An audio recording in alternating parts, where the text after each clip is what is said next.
نحمدہ ونصلی علی رسولہ الکریم اما بعد فاعوذ باللہ من الشیطان الرجیم بسم اللہ الرحمن الرحیم۔ شروع اللہ تعالیٰ کے نام سے جو نہایت رحم کرنے والا ہے، اور لاکھوں کروڑوں درود و سلام آقائے دو جہان صلی اللہ علیہ وآلہ وسلم پر۔ اللہم صلی علی سیدنا محمد وعلی آل سیدنا محمد وبارک وسلم صلی اللہ علیہ وآلہ وسلم۔ السلام علیکم معزز سامعین گرامی، امید کرتے ہیں کہ آپ سب بخیر و عافیت اللہ تعالیٰ کی امان میں زندگی اپنے پیاروں کے ساتھ بسر کر رہے ہوں گے۔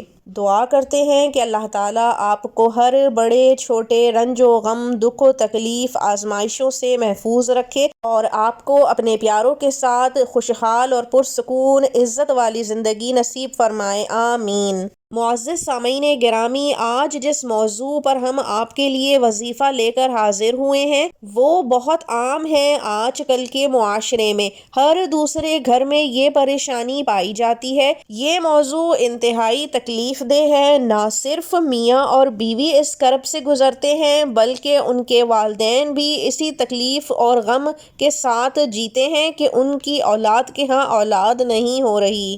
بے شک اللہ تعالیٰ نے اولاد کو رحمت اور نعمت بنایا ہے، لیکن دنیاوی لحاظ سے بھی میاں بیوی کی زندگی اور ازدواجی رشتہ صرف اولاد ہونے کے بعد ہی مکمل طور پر مضبوط اور خوبصورت ہوتا ہے۔ آج کا یہ وظیفہ انتہائی آسان، آزمودہ اور مجرب ہے۔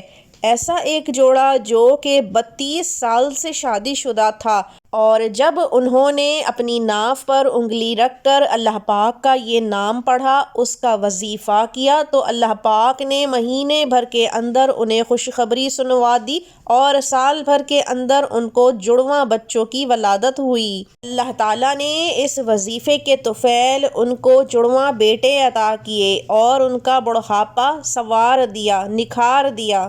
آپ کو مکمل وظیفہ طریقہ کار کے ساتھ بتائیں گے، اور اگر آپ بے اولاد جوڑا ہیں تو انشاءاللہ بہت جلد آپ کے ہاں بھی خوشخبری ہوگی، اور اگر آپ کے گرد و نواح میں ایسا کوئی جوڑا ہے جو اس اذیت سے دوچار ہے اور کرب سے گزر رہا ہے تو اس کو ہماری ویڈیو ضرور شیئر کیجیے تاکہ اس تک یہ وظیفہ پہنچے اور اس کو بھی اولاد کی خوشی نصیب ہو۔ اللہ کے بندوں، یوں تو اللہ تعالیٰ دے کر بھی آزماتا ہے اور لے کر بھی آزماتا ہے، اور ان دونوں کا مقصد صرف ایک ہوتا ہے کہ ہم انسان اللہ تعالیٰ کی طرف رجوع کریں، اس کو پکاریں، اس سے مدد مانگیں۔ اور بے شک اللہ تعالیٰ اپنے بندوں کا رجوع کرنا، دعا مانگنا، گناہوں سے معافی مانگنا بے انتہا پسند فرماتا ہے۔ انسان کے اپنے اوپر ہے کہ وہ اپنے ارد گرد اعمال پر نظر ڈالے کہ اس نے کہاں اللہ کی نافرمانی کی ہے، کہاں وہ اللہ تعالیٰ کی بھیجی گئی آزمائش پر پورا نہیں اترا۔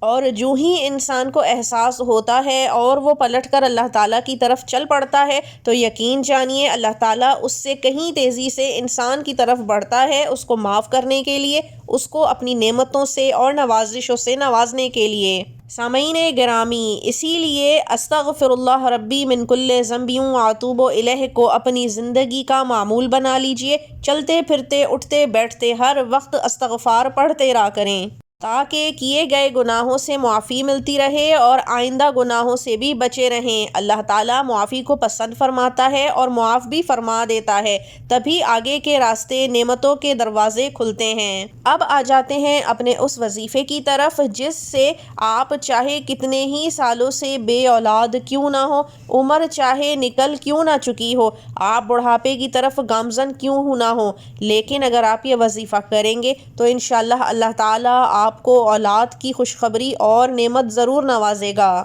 کیونکہ یہ وظیفہ ایک بزرگ کا عطا کردہ ہے، اور خاص اس جوڑے کو جو کہ 32 سال سے بے اولاد تھا، تو انہوں نے بھی پورے کامل ایمان کے ساتھ اس وظیفے کو کیا۔ اور آپ بھی جب یہ وظیفہ کریں تو اللہ تعالیٰ پر کل ایمان رکھیں کہ اللہ ہر شے پر قادر ہے اور وہی نوازنے اور دینے والا ہے، اور کوئی طاقت نہیں، تو انشاءاللہ آپ کے ہاں بھی خوشخبری جڑواں میں ہوگی۔ کرنا آپ نے یہ ہے کہ دونوں میاں اور بیوی نے سونے سے پہلے اپنی ناف پر شہادت کی انگلی رکھنی ہے، اول و آخر تین مرتبہ درود ابراہیمی پڑھنا ہے اور درمیان میں 141 مرتبہ اللہ تعالیٰ کا نام یا سلامو یا سلامو یا سلامو پڑھ لینا ہے۔ یہ عمل آپ نے 11 راتیں کرنا ہے اور انشاءاللہ اسی دوران آپ کو اللہ تعالیٰ خوشخبری سے نواز دیں گے۔ دعا کرتے ہیں کہ اللہ تعالیٰ ہر انسان کو صاحب اولاد فرما دے، آمین۔ اب اجازت دیجیے، وآخر الدعوانا ان الحمد للہ رب العالمین۔ اللہ حافظ۔